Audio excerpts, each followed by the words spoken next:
Okay, it's officially the year of 2026. Happy New Year.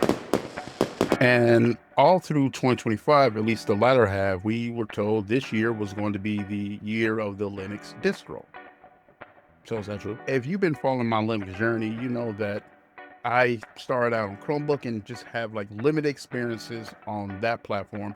And just recently, I won't say transition because I'm primarily still using Chromebook, but just a few months ago, my first Linux distro, which turned out to be Ubuntu, and then a few months after that, put Linux Mint on a laptop. So I feel like I am worse in Linux now, not even close.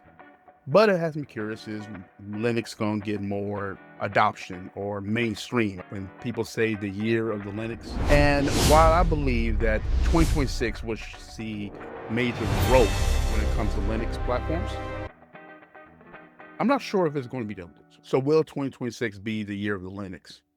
Well, let's talk about it. There are a few things that's going to happen this year that's going to boost Linux popularity. So look at this. Here's why I think 2026 is going to be a great year for Linux. Now, as you see on the chart, there is kind of a perfect storm happening.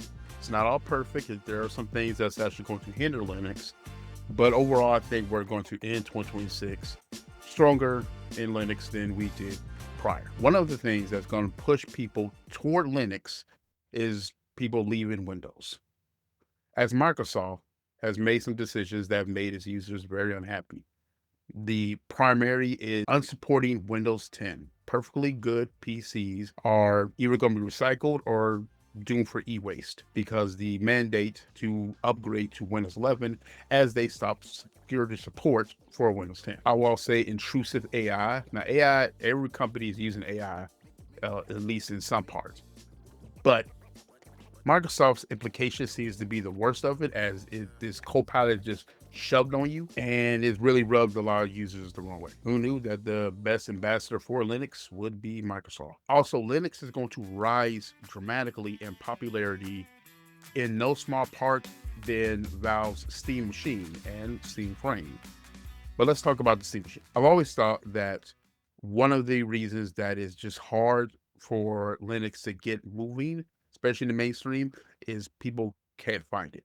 Yes, it is very easy to get moderately, is to upgrade your systems. That's probably one of the best implications of Linux, to revive old hardware. But they can't go into a Best Buy, a Target, and see a PC that's running Linux. Now, I'm not saying that's going to change in the future, but the Steam Machine is a mini PC that's going to be competing with consoles or PC gaming that runs Linux. It runs its own SteamOS. In fact, I heard some news that the SteamOS in the Steam Machine is going to have a KDE desktop. So even better. Now, gaming on Linux is a niche. Gaming itself can be kind of a niche, but that niche is going to grow in 2026. Now, let's talk about the hurdles. It's because it's not all sunshine and rainbows. Yes, people don't like Windows right now, but people stay on Windows for a good reason. Usually there are a few apps that they just can't say goodbye to. And that brings us to one of the biggest hurdles with moving to Linux is lack of professional apps. I'm not saying there are not actually professional apps on Linux.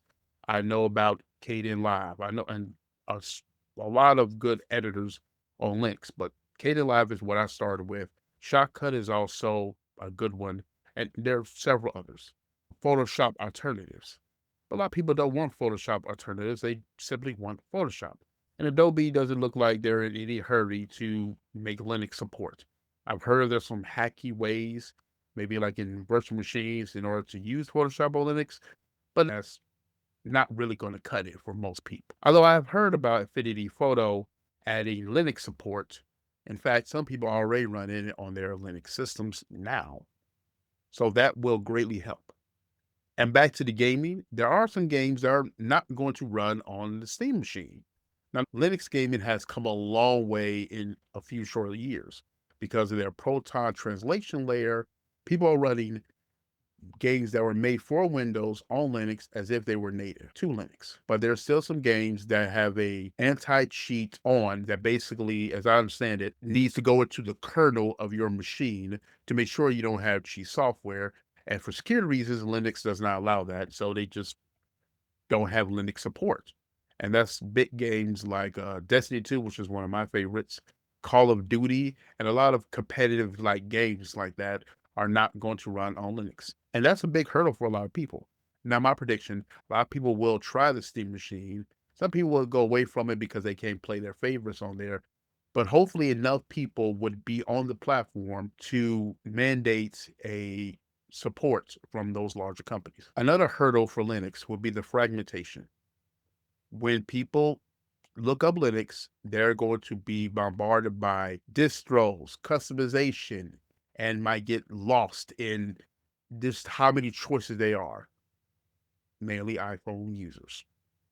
So now it's not all doom and gloom. I do think people would be kind of turned off by the many options, but they'll stick to the Linux distro that is presented to them. For example, if they're on the Steam machine and they're using the Steam OS, they're going to stick to Steam OS. And then later on, they'll experiment like we all. They'll try a little Ubuntu. They'll try a little Ubuntu. They'll try a little Mint. Maybe Xerox. It'll go from there. They'll go from the level that they're at. And I left this point for last. The thing I think that's going to push Linux forward is going to be online coverage. I never seen this many videos about switching to Linux. Granted, I haven't been looking for that long, but it seemed like even mainstream people are turning their heads to Linux. And something like the Steam machine, when it comes out, there's going to be much bigger YouTubers than myself, probably Linux or an MKHB, and a whole bunch of them are going to be testing the Steam machine and the Steam frame. It's big enough for them to warrant a video, and that's going to get a lot more eyes on it. Rising prices of computer components is going to be an issue, namely RAM and GPUs, which means people are not going to be able to afford high-end PCs anymore, not recent builds anyway. And I think that's going to make the gaming industry focus on lower powered machines. I think they're going to be looking at the Steam machine as their minimum, as pointing to that, make sure things work with these specifications. So that's all I have for you today. You guys let me know. Do you think the year 2026 is going to be the year of the Linux? I'll let you decide. Subscribe if you want to see more videos such as this.